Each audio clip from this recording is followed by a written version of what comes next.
Voilà, c'est parti. Bien. Donc, nous rentrons maintenant dans le vif du sujet. L'Ashtavakra Gita, chers amis, nous parle du soi, pas le soi personnel, le soi impersonnel, non créé, immuable et indestructible. Le livre est un représentant du courant Ajativada. Je vous en ai déjà parlé. C'est un courant, une tendance, une opinion dans l'Advaita Vedanta qui dit que rien n'existe, absolument rien n'existe en dehors du soi, même pas l'ignorance. Et s'il n'y a pas d'ignorance, vous allez suivre le raisonnement, s'il n'y a pas d'ignorance, comment peut-il y avoir un moi-je qui ignore sa véritable nature? S'il n'y a pas d'ignorance, comment peut-il y avoir un moi-je qui ignore sa véritable nature? Et comment peut-il y avoir un moi-je, puisque la cause de son émergence, la cause de l'idée de moi-je est justement l'ignorance. L'Ashtavakra Gita balaye tous nos concepts. Elle dit pas d'attachement, pas de libération. Tout ça, c'est des concepts du mental. Sri Ramana Maharshi nous dit exactement la même chose. Je lis le verset 39 de son poème philosophique Uladu Padu, la vérité ou la réalité en 40 versets. Il dit la servitude et la libération existent uniquement sous la forme de pensée. Celles-ci prennent fin quand une investigation est menée au sujet de celui qui se croit attaché ou libre. Bien. Un mot sur Ashtavakra. Qui est Ashtavakra? Eh bien, le Mahabharata, qui est la grande saga de la tradition védique, nous parle d'Ashtavakra. Et elle nous raconte ceci. Il y avait un sage, il y a très très longtemps, il était une fois, il y avait un sage qui s'appelait Kahor. Et Kahor était un érudit en matière de Veda, en matière de Vedanta, etc. Il a fait un bébé avec son épouse. Et lorsque le bébé était dans le ventre, eh bien, Kahor avait l'habitude de réciter des versets du Rig Veda et d'autres textes sacrés. Et le bébé trouvait que c'était vraiment mal récité, vraiment mal chanté. Alors il donnait des coups de poing, donnait des petits coups de poing comme ça pour dire mais qu'est-ce que c'est que ça? Quel massacre! Donc Kahor voit cela et il maudit son fils. Il dit quoi? Mon fils me maudit? Ou mon enfant me maudit? Alors il le maudit et lui dit puissent tes membres se briser en 8 morceaux. C'est comme ça que Ashtavakra devient Ashtavakra. Ashtavakra, en sanskrit, ça veut dire le 8 fois brisé ou courbé. Bon, vous allez voir le karma. Kahor, un jour, rentre dans une conversation théologique, en quelque sorte, avec Vandi. Vandi, c'est le gourou du roi Janaka. Mais Vandi, il est beaucoup plus fort que Kahor. Et Kahor perd la confrontation. Il est donc rétrogradé, il est expulsé de la cour, et il devient un simple prêtre, on appelle ça un pujari, donc quelqu'un qui est chargé de faire les offrandes. Bon, c'est un peu humiliant après avoir été, en quelque sorte, un des précepteurs du roi Janaka. 12 ans après, le jeune Ashtavakra se présente à la cour. Au début, il est à moitié chassé, mais qu'est-ce que c'est que ce jeune infirme qui vient Donc, un certain nombre de sages s'approchent de lui et commencent à discuter avec lui. On dirait l'histoire de Jésus au temple. Ils commencent à discuter avec lui et se rendent compte de son immense connaissance des textes. Ils le laissent donc rentrer et lui demandent « Mais qu'est-ce que tu veux ?» Et Ashtavakra leur dit « Je veux rencontrer Vandi, le fameux gourou qui avait défait son père en discussion. » Ils échangent tous les deux, Vandi accepte. Vandi échange avec Ashtavakra, mais Ashtavakra est la lumière des lumières et Vandi perd le débat en quelque sorte. « Qu'est-ce que tu veux, Ashtavakra ?»« Réhabiliter mon père, s'il vous plaît. » Le père, voyant la grandeur d'âme de son fils, l'emmène dans une rivière sacrée. Là, Ashtavakra prend un bain et, bien sûr, ses 8 membres brisés sont guéris. Ashtavakra et son père, Kaor, retournent au palais. Et c'est là que le discours, le dialogue relaté par l'Ashtavakra Gita commence. Voilà. Donc vous savez maintenant qui est Ashtavakra. Maintenant, nous allons voir la structure du livre. Alors, comme je l'ai dit au début, l'Ashtavakra Gita, ça peut être ouvert à n'importe quelle page.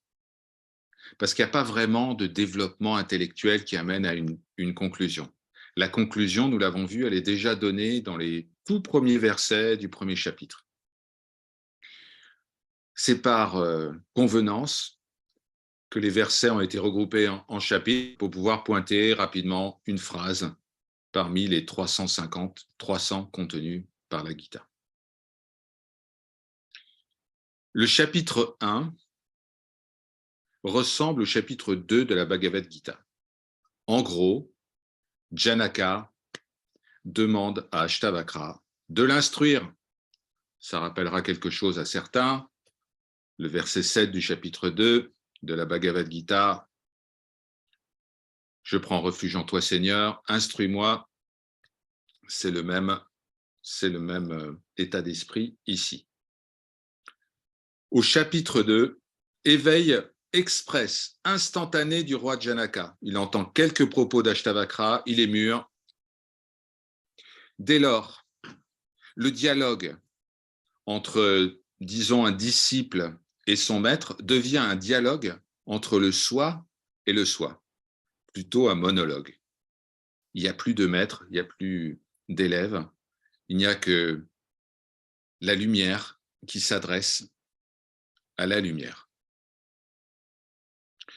Au chapitre 3, l'Ashtavakra nous parle du détachement, vairagya en sanskrit. Tant qu'on croit au monde, cela veut dire qu'on croit être une personne qui observe le monde. Mais dès que la bulle de l'ego est percée, alors l'illusion d'être un moi-je, une personne existant par elle-même, séparée du monde, eh bien cette illusion se dissipe. Donc, je répète, pour ceux qui prennent des notes, chapitre 1, le roi Janaka demande à être instruit, initié en quelque sorte par le sage Ashtavakra. Donc là, il y a une ressemblance frappante avec le chapitre 2 de la Bhagavad Gita. Au chapitre 2, éveil instantané de Janaka, boum. Et dès lors, ce n'est plus un dialogue entre maître et élève, mais un monologue. Au chapitre 3, nous parlons du détachement, de vairagya. Voilà, se détacher du monde, c'est se détacher de l'idée du moi-je, puisque moi-je et monde sont inextricablement liés. Lorsque l'idée du moi-je s'effondre, par exemple en sommeil profond, eh bien, oups, le monde disparaît. Bien. Chapitre 4. Le soi est l'unique. Donc là, on va être dans des affirmations. Le soi est l'unique. Et surtout, il est libre de toute peur, car rien n'existe en dehors du soi. Le thème de la disparition de toute peur est important dans l'Ashtavakra Gita, comme globalement pour l'Advaita Vedanta. De quoi pourrions-nous avoir peur puisque rien n'existe en dehors de ce que nous sommes? La fin de toute peur, peur du passé, du présent, du futur, des autres, du monde, la fin de toute peur est un indice majeur de la prise de conscience de ma véritable nature.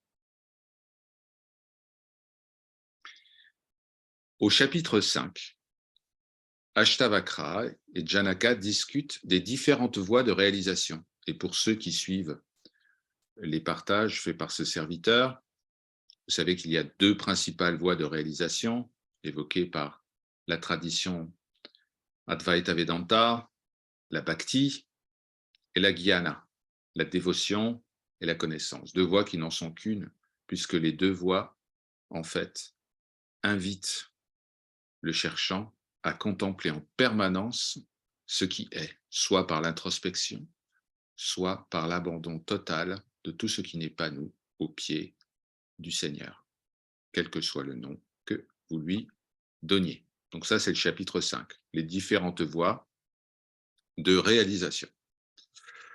Chapitre 6. Petit rappel, deuxième couche, le monde est une illusion. Vous vous rappelez sans doute de cette expression fameuse d'Adi Shankara, Brahma Satyam Jagat Mithya. Mithya, en réalité, c'est pas seulement illusion, ça veut dire ce qui n'existe pas par lui-même, qui dépend d'autre chose pour son existence, donc qui est irréel en lui-même. Donc le chapitre 6 est tourné vers cela. Chapitre 7 nous parle de la conduite de l'être réalisé. Bon, maintenant que je sais comment se comporter, comment concilier vie quotidienne, vie phénoménale avec ce qui est. Voilà. Donc, chapitre 7 parle de ça.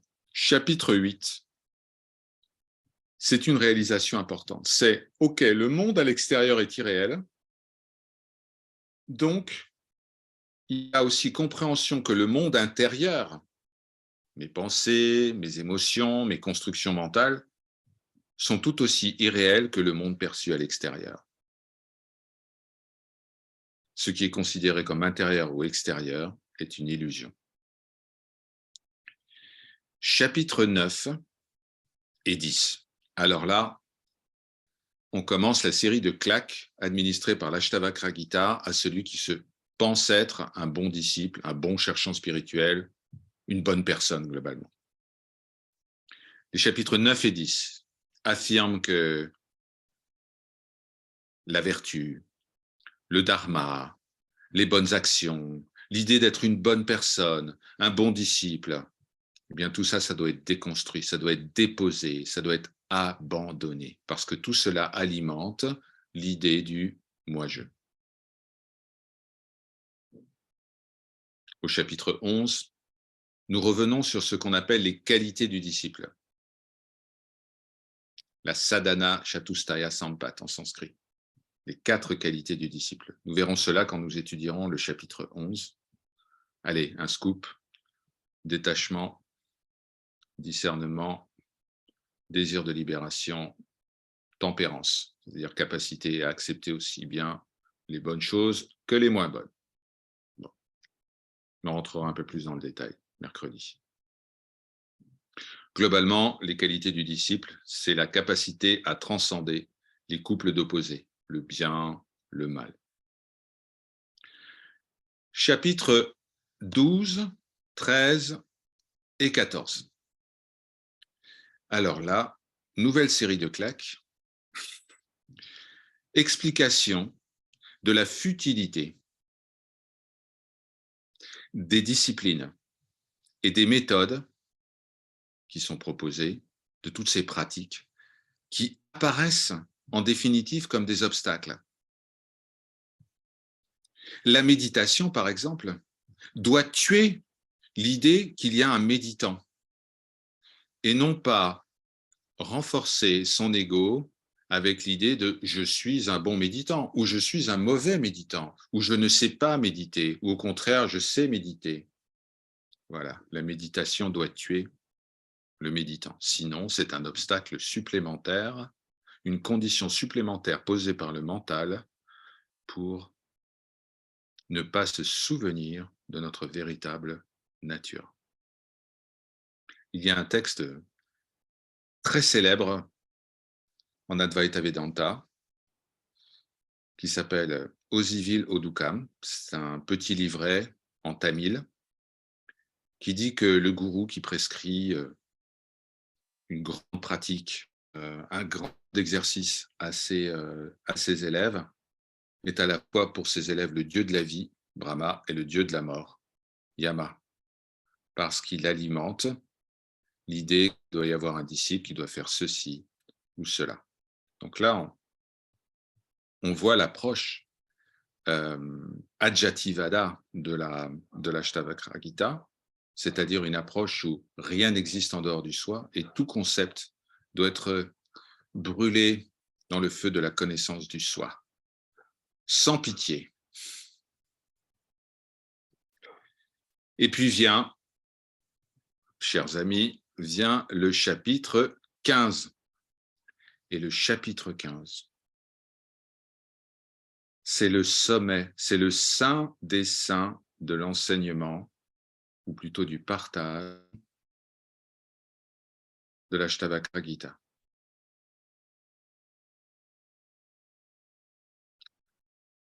C'est ce chapitre que nous allons étudier demain.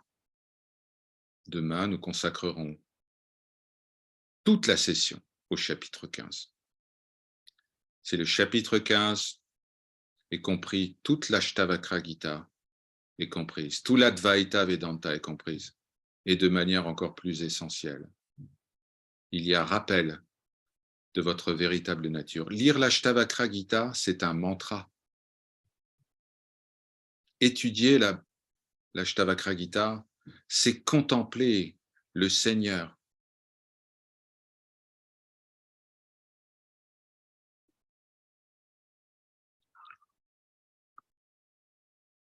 Voilà, c'était notre premier partage.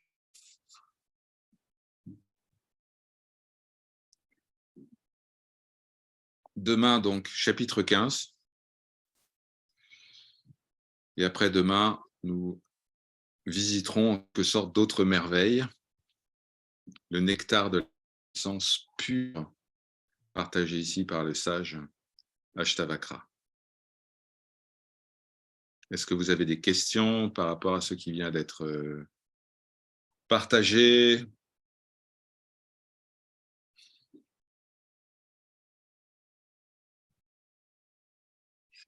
Alors, je vais regarder, vous pouvez vous servir de la boîte de dialogue, bien sûr. Alors, la traduction qui est utilisée par ce serviteur est la traduction d'un monsieur qui s'appelle Yves Baudron. Je ne sais pas si vous voyez ce nom. Yves Baudron, je vais vous l'écrire. Elle est parce qu'elle est bilingue. Donc, vous avez le sanskrit, le phonétique et le français. Et donc, vous pouvez vous procurer cet ouvrage auprès du Centre Védantique Ramakrishna. Ils ont un site web. Voilà. Je vous ai écrit ça dans la boîte de dialogue. Centre Védantique Ramakrishna.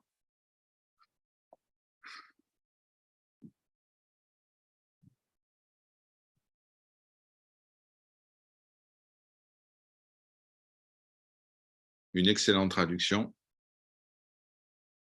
Il y a des formes plus poétiques de l'Ashtavakra Gita. mais celle-ci est plus appropriée pour ce qui est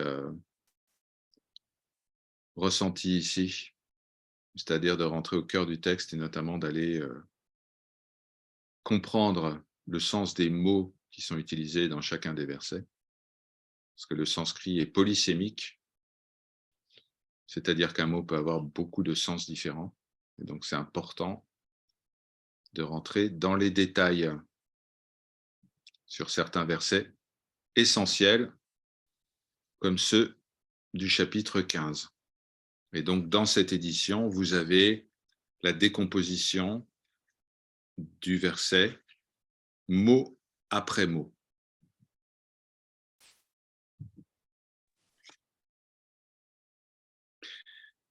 Alors, Jao Namaskar, merci d'être là. Merci. Merci à vous tous d'ailleurs. Namaskar tout le monde. Vous m'écoutez bien? Oui. Vous m'entendez? Oui. J'ai juste une question parce que le Astrava, comment est-ce qu'on dit? Astravaka? Ashta Vakra. Ashta Vakra. Vakra. Voilà. Voilà, parfait. Voilà. Je l'ai trouvé sur YouTube. Et Oui, puis, on peut l'écouter. on Et peut puis, l'écouter. elle est sur ma playlist.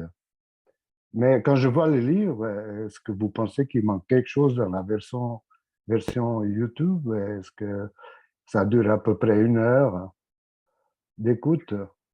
Alors, c'est bien de l'écouter. C'est bien aussi de rentrer dans les détails de chaque verset. Et ça, c'est pas possible sur YouTube, parce que sinon, là, ça prendrait des heures. Donc, c'est important c'est bien de l'écouter, de s'en imprégner. Voilà. Mais c'est aussi bien de pouvoir rentrer dans le détail sur certains versets, comme ce qui va être fait demain, où on va vraiment analyser mot à mot. C'est parce qu'il y a des sens qui ne sont pas captés simplement par l'écoute. Par l'écoute. Voilà. Ouais. Il faut aller un petit peu plus loin, notamment pour dissiper certaines incompréhensions qui pourraient qui pourraient provenir de l'écoute du texte, l'écoute simple du texte. Mais écouter l'Ashtavakra Gita, c'est très bien. Moi, j'aime C'est bien. très bien. Je m'endors avec. Oui, mais la conscience une, elle reste éveillée. Voilà, c'est ça. Joao s'endort, mais la conscience, elle dit Ashtavakra Gita, ça me plaît, ça, c'est C'est bien. super. Oui. Merci beaucoup. Merci. Je t'en prie. Merci. Alors, une question d'iPad. iPad, Namaskar. Où se trouve l'ignorance? Nulle part. L'ignorance est une illusion. Parce que pour qu'il y ait ignorance, il faut qu'il y ait quelqu'un qui ignore. Et qui ignore? Le personnage? Il n'existe pas. Est-ce que le soi est ignorant? Lui qui est omnipotent, omniscient, omniprésent, il est ignorant? Alors si le personnage est ignorant mais que ça n'a aucune importance, et si le soi, lui, ne peut être ignorant, alors l'ignorance est une illusion.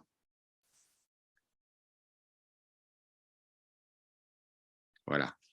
Ça, c'est ce que dit l'Ashtavakra Gita, mais pas que l'Ashtavakra Gita. Et à partir du moment où on sait qu'il n'y a pas d'ignorance, les amis, la vérité se révèle. Qui a joué à l'ignorant?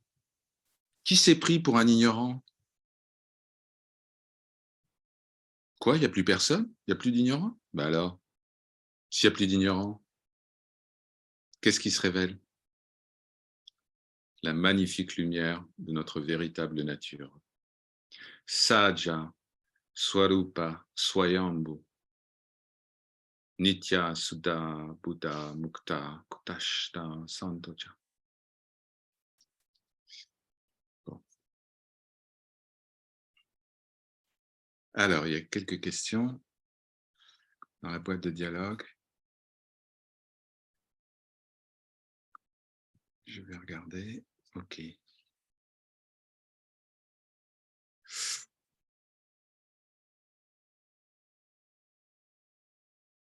Alors, ce ne serait-il pas plus juste de dire qu'il n'est que le soi plutôt qu'il n'existe que le soi? dans la salle qui tire son existence? Oui. Peut-être. Mais ne laisserons pas le mental attraper les concepts.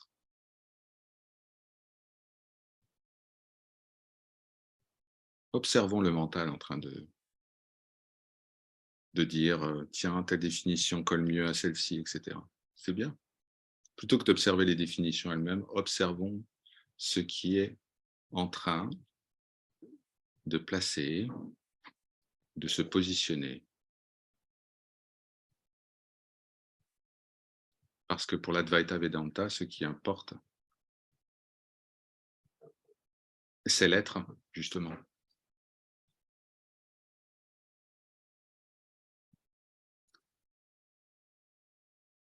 Alors,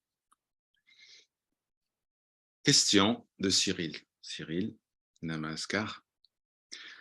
La seule fois où j'ai goûté à la compréhension « je ne fais rien », le soi « Dieu fait tout et je ne suis pas le personnage », c'était dans une période où j'étais sérieux dans mes pratiques spirituelles.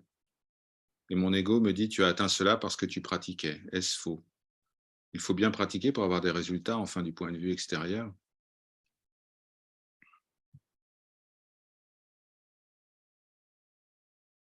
Il y a un chapitre entier de la Bhagavad Gita aussi, mais l'Ashtavakra Gita surtout, qui est consacré à la futilité des pratiques. On en a parlé. Les pratiques sont essentielles au début pour fixer l'attention sur le Seigneur. Mais si ces pratiques deviennent une condition pour savoir qui nous sommes, ce qui est décrit dans votre message, Cyril, alors vous constatez que ces pratiques sont un obstacle et qu'elles doivent donc être dépassées. Vous êtes déjà ce que vous recherchez. Les pratiques sont juste une sorte de pense-bête qui aide et qui favorise le rappel à soi. Mais vient un moment où toute pratique est déposée aux pieds du Seigneur. Et ce moment peut être maintenant, Cyril, maintenant, si vous écoutez la voix du Seigneur, de tout votre cœur.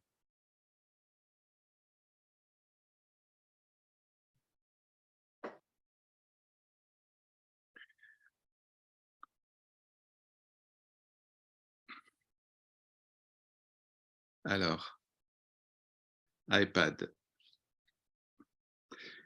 N'y a-t-il pas un processus pour réaliser qu'il n'y a plus d'ignorants? Au début, on fait croire au mental qu'il y a besoin d'un processus. C'est justement l'objet de la pratique. On dit au mental, ne t'inquiète pas, il y a une méthode. Ah, il y a une méthode. Magnifique. C'est un peu, on fait un peu le charmeur de serpent en réalité. On vient et littéralement, on joue de la flûte au serpent. Il y a une méthode d'éveil, soit ceci, soit cela. Et le serpent du mental, oh, c'est bon ça, oui, il y a une méthode d'éveil. Et puis, au moment où le serpent est tout à fait assoupi, schlac, Ashtavakra Gita. Tu es déjà cela.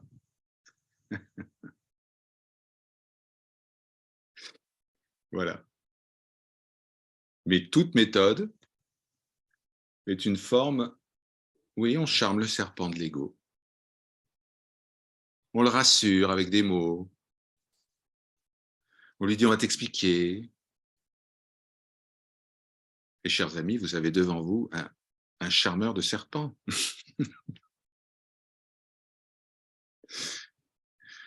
Voilà. Mais l'Ashtavakra Gita nous rappelle la réalité.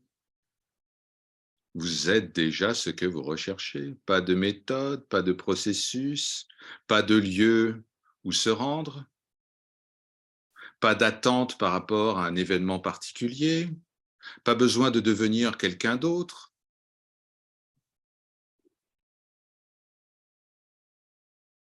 Vous êtes cela, déjà, toujours, éternellement.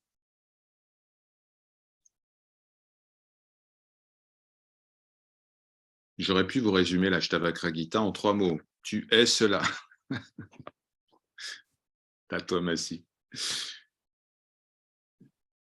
Alors, faut-il vivre le Seigneur tout le temps? Gayatri. Mais oui. Est-ce qu'il y a autre chose que le Seigneur?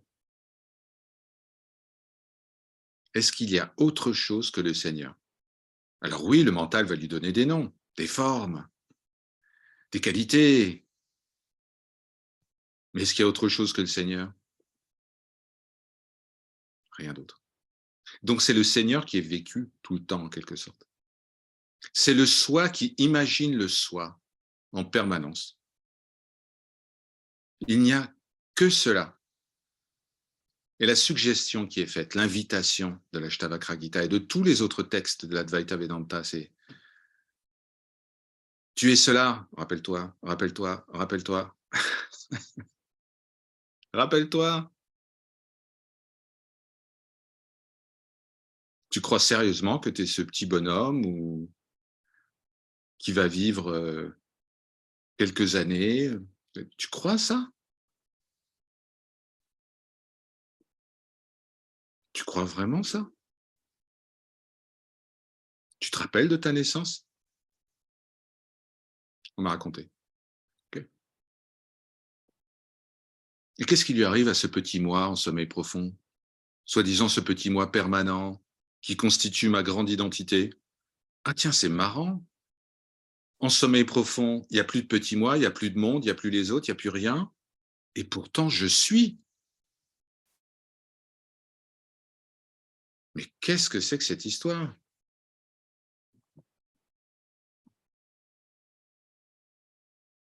Namaskar, Brigitte. Pourquoi restons-nous dans l'illusion?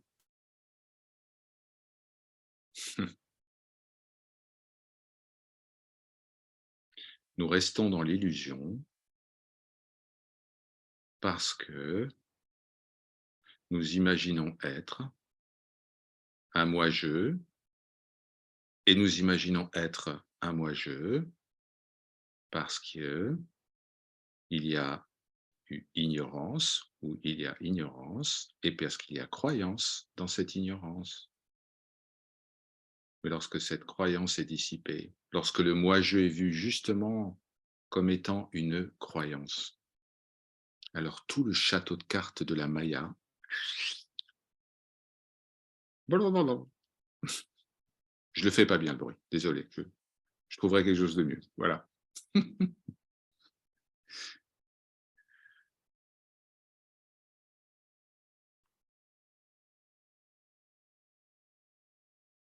Croyez-vous que vous allez apprendre quelque chose de nouveau avec ce serviteur? Vous savez déjà tout.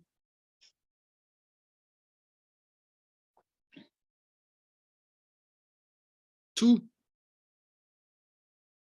Si vous êtes tous là ici pendant cette session, c'est que il y a ce qu'on appelle des vasanas, des temps passés, des samskaras, des conditionnements passés qui font que vous avez été d'une manière ou d'une autre exposé à ces enseignements dans ce qui est appelé dans la tradition védique les vies antérieures. Okay. Rien de nouveau sous le soleil. Rien. Tout est rappel du soi. Tout. Aucune nouveauté dans ce qui est partagé. Juste, tu te souviens? Non. Si, tu te souviens? Non.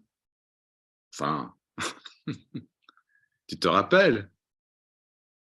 Quand tu entends un mantra en sanskrit, tu ne connais absolument pas la langue, mais que pourtant quelque chose semble se passer, comme une vibration. Om Namah Shivaya. Qu'est-ce que c'est que ça? Pourquoi il y a quelque chose qui est ressenti ici? Vous êtes tout ce qui est. Et tout ce qui est contient toutes les idées, toutes les pensées, tous les savoirs de tous les êtres.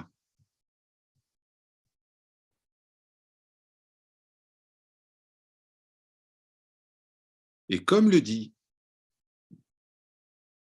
Gayatri, dans les autres vies, on n'avait pas terminé le livre. On n'avait pas terminé l'Ashtavakra Gita. Et on revient, on dit, cette fois, je vais terminer.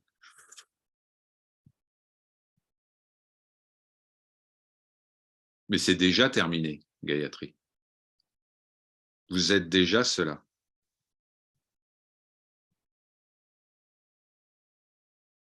L'Ashtavakra Gita, c'est la cerise sur le gâteau. Mais le gâteau, vous l'avez déjà mangé. Toujours. Absolument toujours.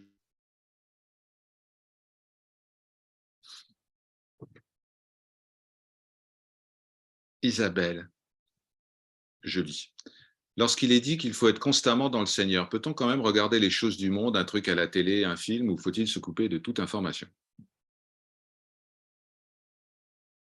Certains, dans le processus, et vous savez que ce serviteur n'aime pas ce mot, du rappel du soir, ont besoin de s'isoler du rêve en suivant d'autres rêves. Vous êtes déjà cela. Vous êtes déjà cela. Alors, oui, il est vécu parfois le besoin ou l'inspiration d'aller dans un ashram, de faire une retraite, de faire un pèlerinage, etc. Mais croyez-vous que cela change quelque chose à votre véritable nature?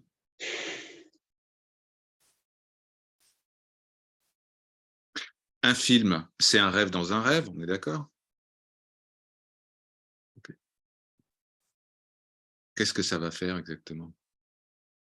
En quoi ça va impacter ce que nous sommes en réalité?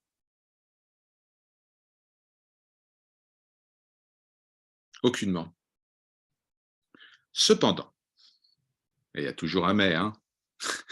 Cependant, l'important, c'est de se souvenir. On regarde le film, on est pris par le film, magnifique. C'est une expérience comme une autre, pensée comme une autre. Et à la fin du film, s'il était bon, on dit merci Seigneur de m'avoir permis de regarder ce chef-d'œuvre. Si c'était un navet, ce qui arrive, oh Seigneur, merci de m'avoir fait regarder ce navet qui me fait réaliser une fois de plus que le bonheur n'est pas de ce monde. Prendre toutes les expériences, chers amis, comme des pointeurs vers la réalité. Toute expérience. De toute façon, le personnage n'a pas le choix. Si le film devait être vu, il sera vu. S'il est dit que le personnage devait aller au Mont Kailash par -30 dans une grotte pendant 20 ans, c'était le destin du personnage.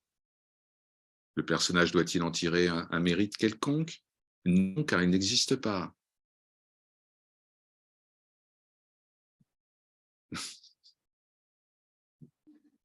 Voilà, donc continuez à vivre, à jouer votre rôle dans la vie quotidienne. Cela n'aura absolument aucun impact sur ce que vous êtes, ni même aucun impact sur le fait de se souvenir. Le fait de se souvenir est déjà écrit. Donc vivez ce que vous avez à vivre. Souriez au monde. Souriez aux autres. Le monde est votre miroir. Les autres sont votre miroir. Souriez. Voilà. La seule pratique recommandée par ce serviteur. Souriez et pensez, mais pensez au Seigneur. De toute façon, si vous pensez au Seigneur, si vous parlez du Seigneur, vous sourirez toujours. C'est le symptôme. Quand on sourit béatement toute la journée, c'est que Nous sommes en contemplation permanente de ce qui est. Et on ne perd plus de temps avec ce qui n'est pas.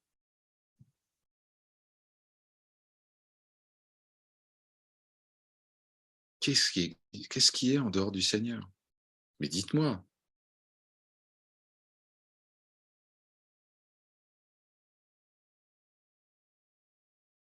Alors voilà, un petit effort, oui, je sais, petit effort de contemplation permanente du Seigneur. La fameuse Brahma-Abhyasa dont je vous rebats les oreilles non-stop, 24 heures sur 24, 7 jours sur 7.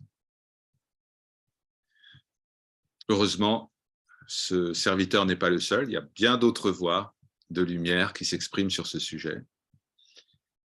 Ici, il y a le partage de ce nom Brahma-Abhyasa parce que ça résume ce que doit être l'attitude du sadak, du disciple,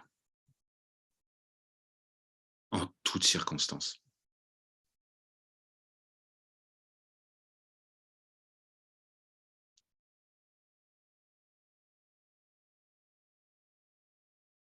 Voilà.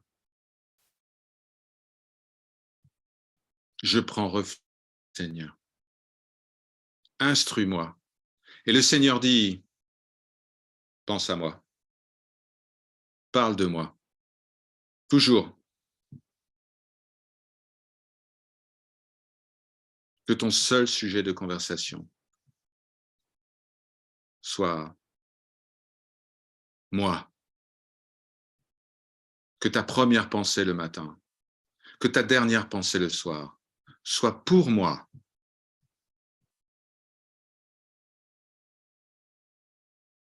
Quel que soit le nom, la voix, avec forme, sans forme.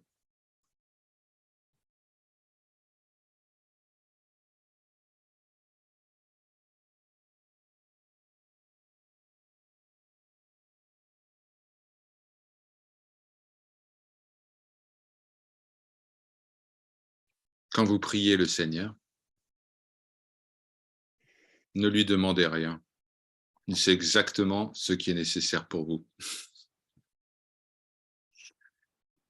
Remerciez-le. Louez-le dans la langue de votre choix.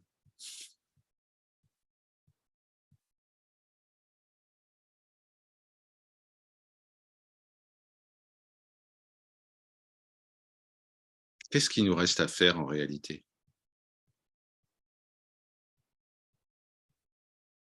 Louez le Seigneur.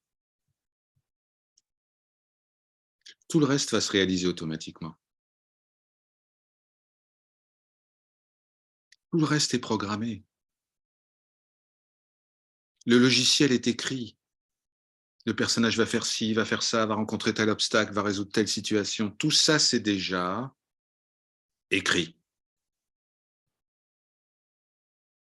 Pratique, non? Donc à partir du moment où on sait que c'est complètement prédéfini, on peut arrêter de penser aux choses qui n'existent pas et qui sont en dehors de tout contrôle et s'intéresser uniquement à ce qui est.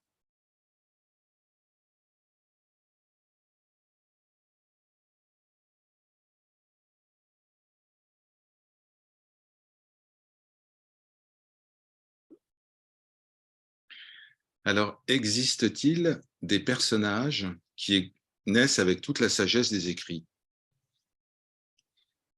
Oui, le fameux Ashtavakra, Adi Shankara, Gyanadeva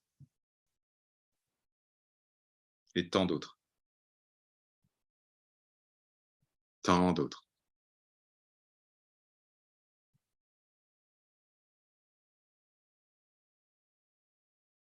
Et tous ceux-là disent, à la fin, je prendrai tous mes livres, y compris celui-là, et je les jetterai tous dans le bûcher de la connaissance du soi. Chut! Vous connaissez une autre tradition qui prône son autodestruction? Où tout s'achève dans le silence?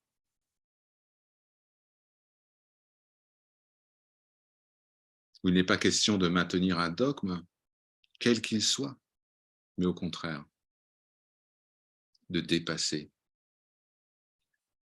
tout ce qui est concept humain et de goûter cette liberté absolue que nous sommes.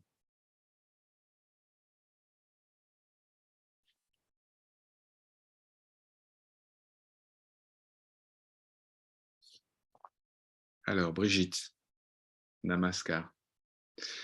Vous dites ne parler que du Seigneur, mais dans la vie quotidienne avec des gens non spirituels, comment faire? Mais qui sont ces autres au travail, à votre avis, Brigitte?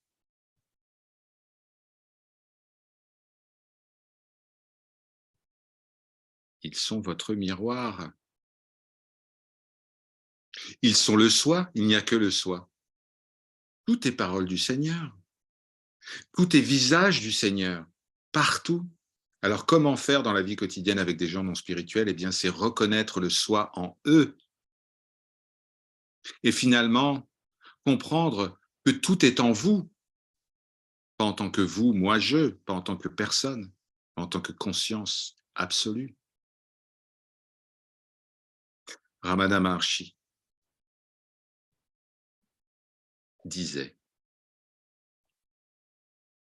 souvent à des gens qui venaient le voir en disant « Mais qu'est-ce que je dois faire avec les autres? Moi, je suis super spirituel, les autres, ils comprennent rien. » Réponse du sage d'Arunachala, il n'y a pas d'autre.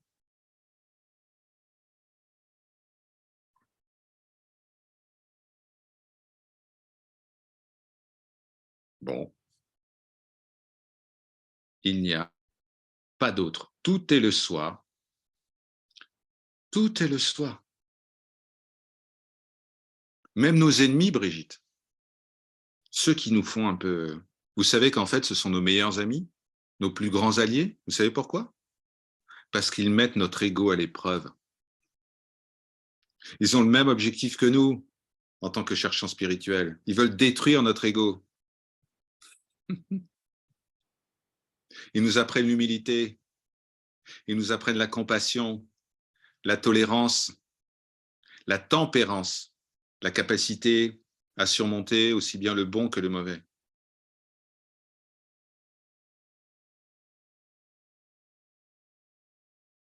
C'est pour ça que le Christ disait si l'on vous frappe, tendez l'autre joue. Vous comprenez le sens de ce qui est dit là? Pourquoi? Parce que l'adversité crée l'humilité.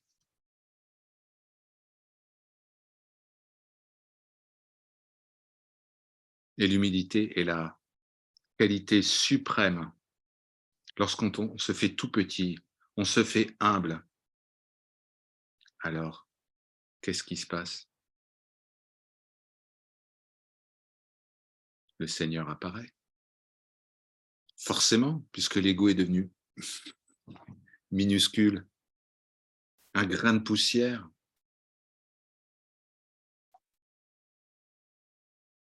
Dans la Torah, il est dit, mais pourquoi Moïse a-t-il été celui qui a été désigné pour transmettre les 10 commandements au peuple?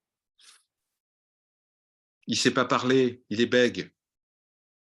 Il a 80 ans. On ne pourrait pas avoir un jeune roi dynamique qui sait prendre les armes? Réponse. Parce qu'il était le plus humble des hommes.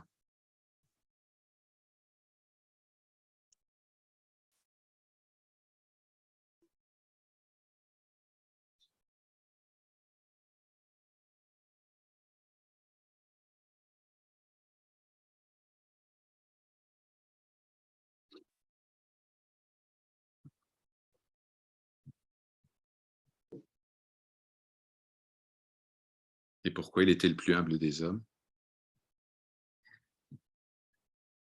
Parce qu'il savait qu'il n'y a que le Seigneur et que vous êtes cela.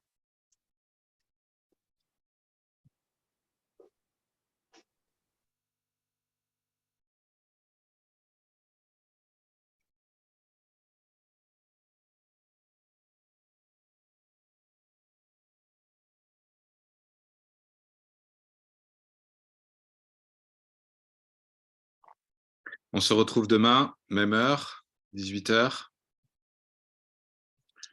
Gratitude pour votre présence, vos questions. Et demain, nous allons nous envoler pour explorer le sommet du sommet du sommet de l'Ashtavakra Gita, le chapitre 15. Par sa grâce. Om. Shanti. Shanti. Shanti.